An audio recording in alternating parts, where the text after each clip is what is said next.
Welcome, everyone. Today we're diving deep into the Pacific War.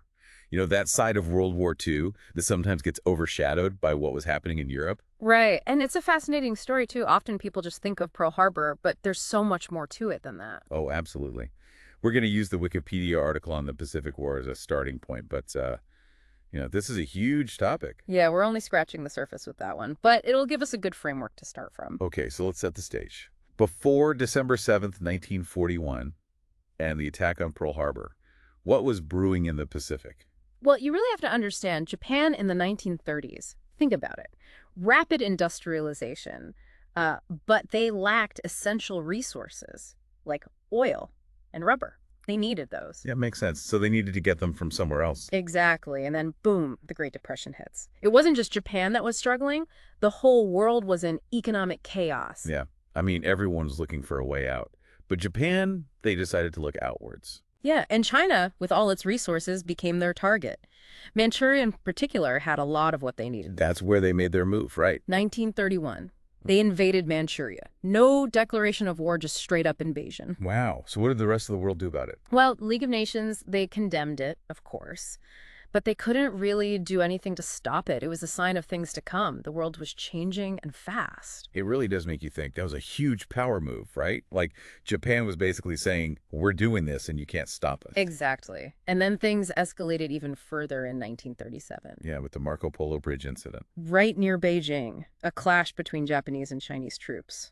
And that sparked a full-blown war between Japan and China. And to make things even more complicated, China itself was having its own internal struggles. Oh, absolutely. You've got the nationalists, the communists. They're fighting each other, but now they have this common enemy, Japan. It was a mess. A tangled web, for sure. Then on top of that, Japan joins forces with Germany and Italy, officially becoming part of the Axis powers. It really was the beginning of a global conflict right there. It's hard to fathom looking back. And then, amidst all of this, you have the Nanjing Massacre at the end of 37. Just horrific. Terrible, terrible event. And it's important that we remember that. Behind all the politics and the battles, there were real people suffering. Absolutely. We can't forget that. Yeah. So while Europe was teetering on the edge of war, the Pacific was already a full-blown conflict zone. Yeah. And things were about to get a whole lot worse. With the attack on Pearl Harbor, December 7th, 1941. A date that would change the course of history. It was a Sunday morning in Hawaii. Peaceful. And then suddenly, Japanese planes appear out of nowhere, attacking the U.S. Pacific Fleet. I can't imagine the shock. Battleships sunk, aircraft destroyed, thousands of American lives lost. It was a devastating blow. And not just militarily, right.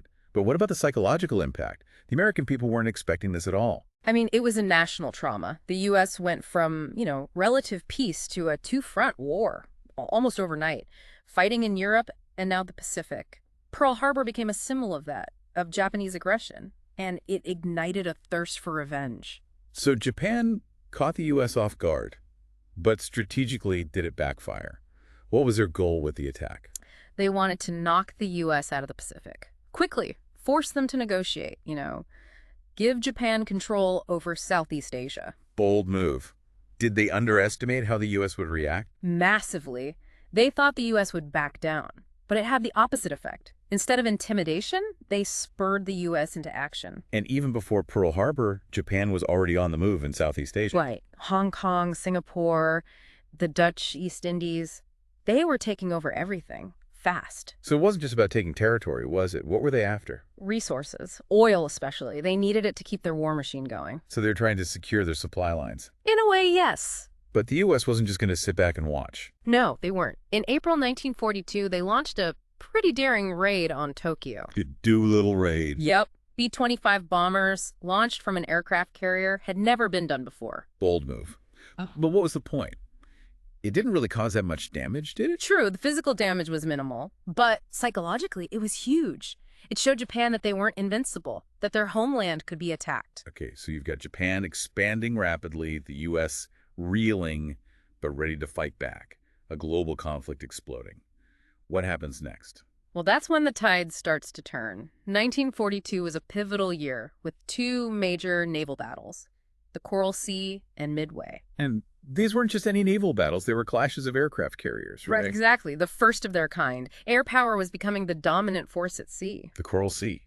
May 1942. They fought that entire battle in the air. The ships never even saw each other. It was a tactical draw, but strategically a turning point. It stopped Japan's southward advance. They were trying to isolate Australia, and this stopped them. And then, just a month later, Midway, a turning point for the entire Pacific War. A decisive American victory. They crippled the Japanese carrier fleet and basically ended their offensive operations. A huge win for the U.S. But how did they pull it off? Allied codebreakers played a big role. They'd cracked the Japanese codes, knew where and when the attack was coming. Intelligence was key. It's amazing how much intelligence can impact the course of a war, isn't it? It really is. Midway shifted the balance of power in the Pacific.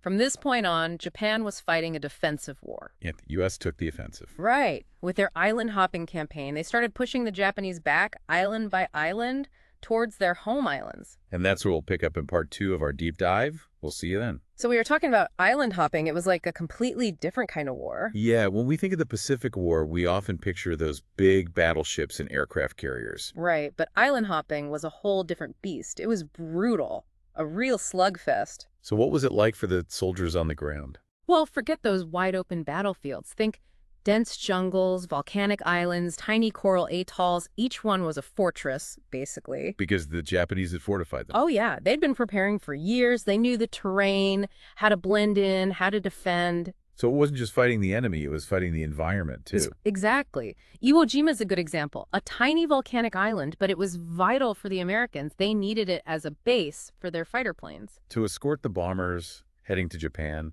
I've seen pictures of Iwo Jima. It's almost surreal.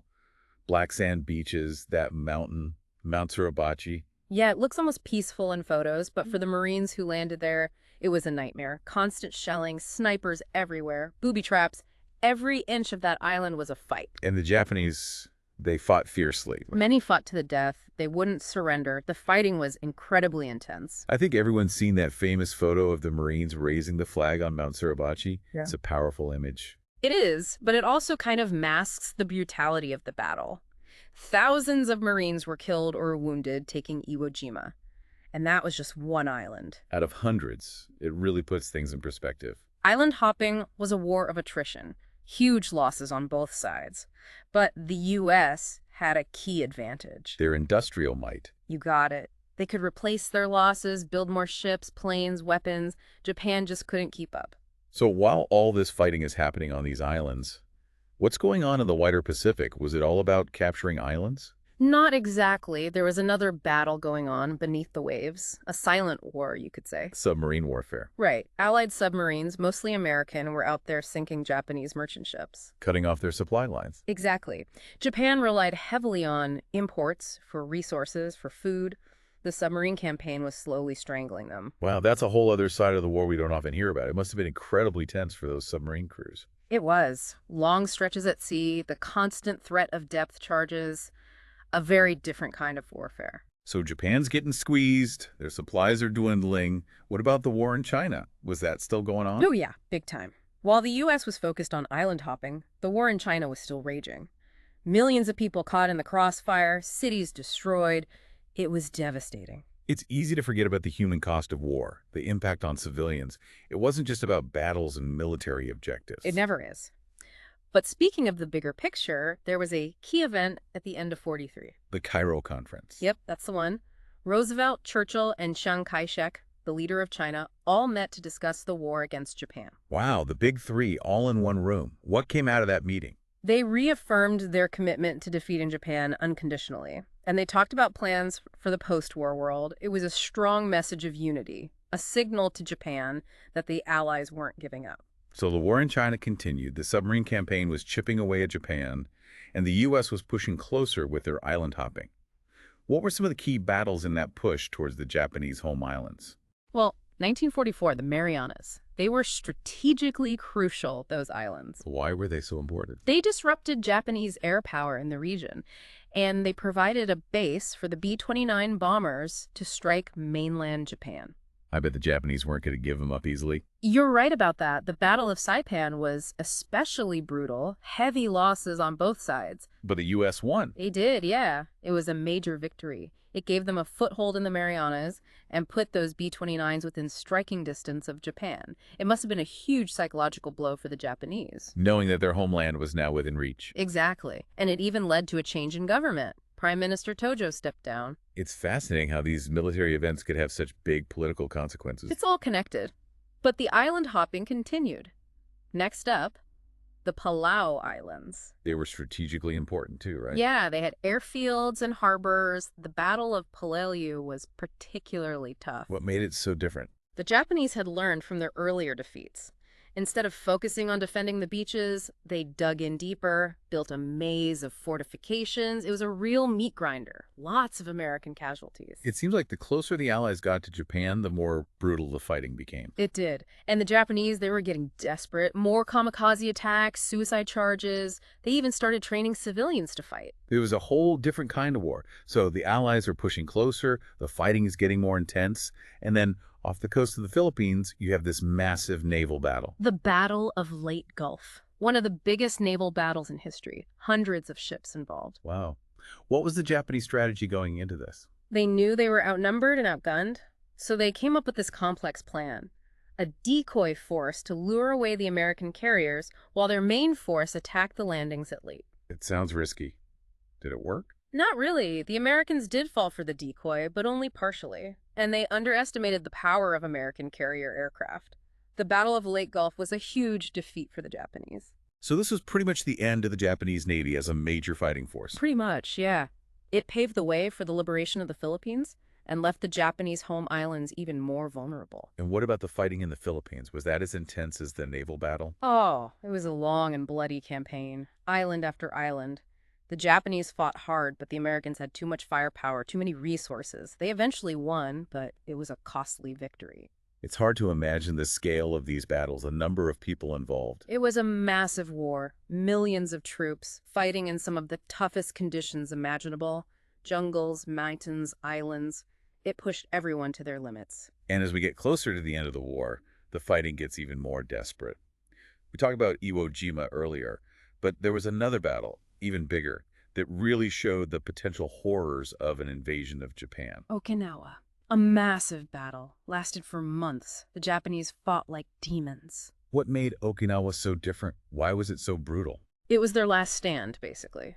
They knew they couldn't win, but they were going to make the Americans pay for every inch. More kamikaze attacks, more civilian fighters. It was horrific. The casualty figures for Okinawa are staggering. It must have been a nightmare for everyone involved. It was, and it had a huge psychological impact. It showed everyone, the Americans especially, just how costly an invasion of Japan would be. It made them think twice about how to end the war. Okinawa, it really made everyone stop and think. The U.S., the Allies, they wanted Japan to surrender, But Okinawa showed them what an invasion of Japan might look like, just how brutal it would be. Exactly. And that led to some really, really tough decisions that still have people debating today. You're talking about the atomic bombs. Yeah. It's one of the most controversial topics of the 20th century, if not the most controversial. But to understand why they did it, you have to look at the situation they were in. Okay, so what was the situation? What led them to that decision? The Allies wanted the war to end as quickly as possible. They wanted to save lives, both Allied and Japanese. They'd been bombing Japan, but it wasn't enough. Japan wasn't giving up. Nope.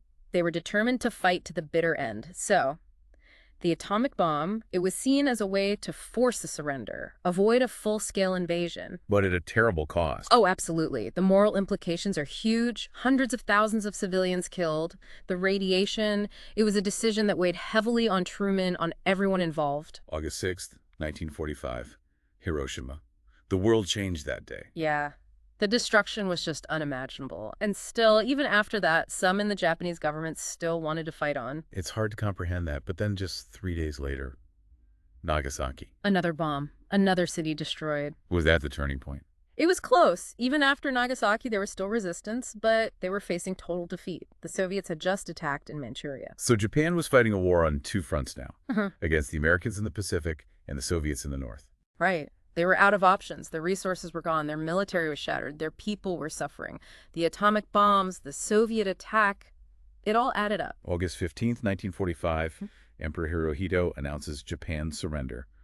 The war is over. Finally over. It was a day for relief or celebration, but also a time to think about everything that had happened, the millions who had died. The world was forever changed. It's important to remember that even though the fighting stopped, the impact of the war continued. Oh, for sure. The Pacific War had huge consequences. The U.S. became a superpower. The Cold War was just beginning. It's crazy to think about how much one event, like the Pacific War, can shape the future. It really is. And it's a reminder that history is never truly over. It continues to affect us today, the Pacific War.